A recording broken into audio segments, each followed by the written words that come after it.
The plight of white South Africans has become a major talking point amongst figures of the alt-right, and some of these people have even visited South Africa to film documentaries on the subject.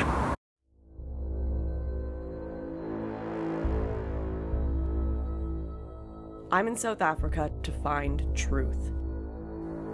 In a country where farming is one of the most dangerous jobs on earth. I've arrived here in South Africa and I'm about to start my experience working, living, being amongst the white farmers. So what is happening in South Africa? Are these claims factually true, and is there any evidence to support this, or is this just some sort of alt-right conspiracy theory? No, it's just something that is literally factually happening. You can look at the facts yourself. I don't care. Don't listen to me. Go read the statistics on it. Go look at what the government is saying. Oh, I did. Some of the best reporting done on this topic is by Africa Check. They published a report in 2013 about the claims made by the South African musician Steve Hofmeyr. Africa Check found that there was no evidence to support the notion of a white genocide going on in South Africa. Race is no longer included in murder statistics, but a national sample of murder dockets revealed that whites made up less than 2% of the murder cases. So actually whites are far less likely to be murdered than other races in South Africa. If there was a genocide going on, we'd expect that figure to be much higher. While many commentators attack Africa Check, none of them have been able to provide compelling data to refute the reports Africa Check has done. Right, and this is something that even far-right figures have talked about. Genocide Watch reported on South Africa and said, "Oh, that's a situation you got to keep your eye on with the whites there." No. Genocide Watch has come out publicly and said that there's no white genocide going on in South Africa. Quote, "One of the false uses of Genocide Watch's model for genocide prediction is the claim by some South Africans, racists in the United States, and a few South African expatriates that South Africa is undergoing a white genocide. Genocide Watch has never said a white genocide is underway in South Africa." No credible organization has said that there's a white genocide going on in South Africa. This includes the UN Office on Genocide Prevention and the Responsibility to Protect. Another topic of debate is the issue of farm attacks and murders. The figures for these crimes vary wildly depending on who you ask, as was illustrated by a debate in Parliament. Besides the fact that farmers and the farm murder rate is 133 per 100,000, for farmers, the figure is 97 per 100,000, almost 3 times the average amount. These figures come from Johan Berger, a senior researcher at the Institute for Security Studies, who said that these figures are meant as an estimate for how serious the problem is, not a scientifically accurate fact. There are a number of reasons why we can't calculate an accurate farm murder rate.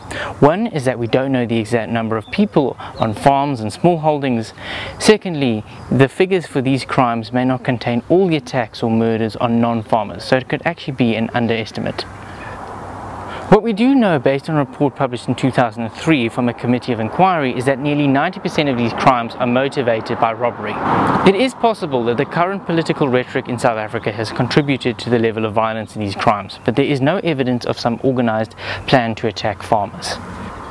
What makes many of these farms and small holdings at risk is that many of them are in remote areas, so criminals are less likely to be caught during the act. Torture is something that criminals use also in home invasions to extract information from their victims. Some of the attackers who were interviewed for that report said that they became enraged by the perceived racist attitude of their victims, which is why these crimes were so violent. Some of the images that are circulated online are not even from actual farm attacks. Bodies. Oh, and the children who get the Joker cuts.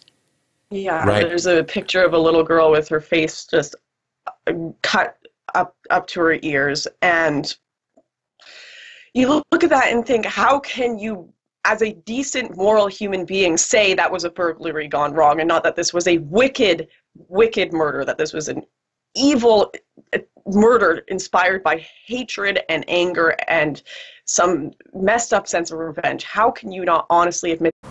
Because it wasn't a burglary gone wrong. The cuts in her face were the result of being attacked by a dog, a boerboel in this case. Now, if you don't want to believe me, then maybe you should hear it from a couple of farm attack victims. I'm a white farmer who's been the victim of a farm attack.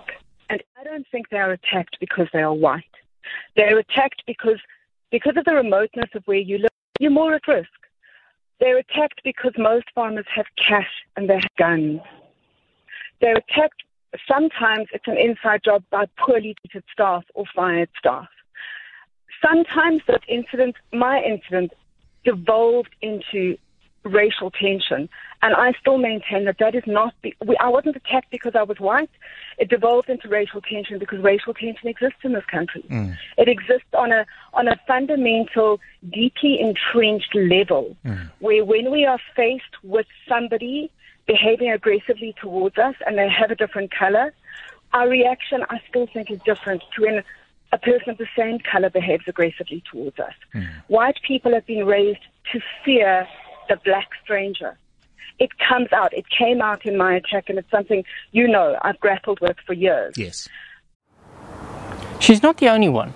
The owner of Fairview Farm, Charles Back, was brutally assaulted in February during a farm attack. In a post on the farm's Facebook page, he said, "I want it to be known that this attack was not politically divisive in any way, but that these were just three common gangsters motivated by their own self-interests. I believe in the values that this country was built on and continue to hope for harmony and peace."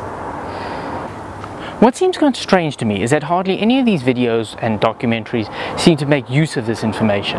Lauren Southern even used some of Africa Check's numbers in a documentary, but seems to have missed all the work they've done on farm murders and white genocide. Eileen de Jager is one of the famous Blood Sisters, a pair of crime scene cleaners. I wanted to find out if some of the more gruesome stories I've heard about could even possibly be true, and what the Blood Sister herself thought of the crime wave sweeping South Africa. Wouldn't the best people to answer that question be criminologists and independent organizations that work with crime data, such as the Institute for Security Studies? So why have the commentators taken a sudden interest in the plight of white South Africans?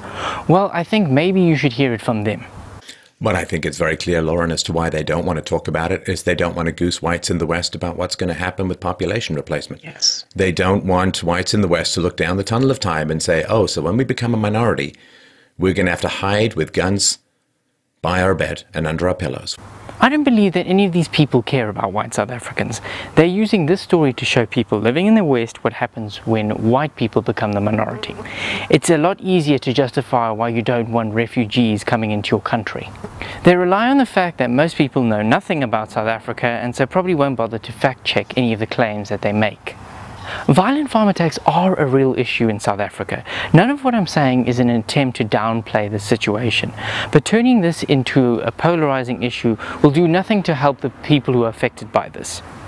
These crimes must be put into the context of a country that suffers from shockingly violent crimes. So that brings us to the end of this video. Thank you very much for watching. If you enjoyed this video and you want to see more, please subscribe to my YouTube channel down below. I really appreciate it, and if you don't, it will hurt my feelings.